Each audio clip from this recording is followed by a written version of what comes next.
With today being Groundhog Day, I thought it'd be fun to share a recipe with you that would be fitting whether Punxsutawney Phil saw his shadow or not.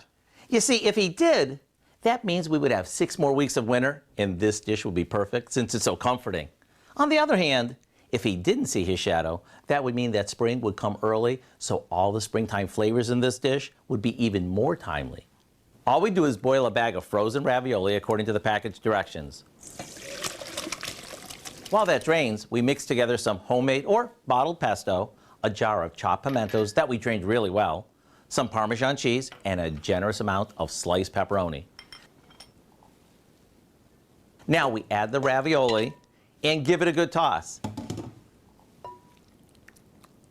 After it's coated, we dump it into a pie plate, sort of leveling it out and finishing it off with lots of mozzarella. All that's left to do is cover it, pop it in the oven until it's heated through and the cheese is melted. Does this ever look good or what? Like I said, it's warm and comforting, yet its fresh taste is all but teasing us that spring is right around the corner.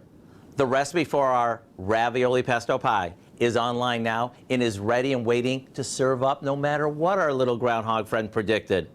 I'm Howard in the Mr. Food Test Kitchen, where today we're looking for a dish that's a winner beyond a shadow of a doubt.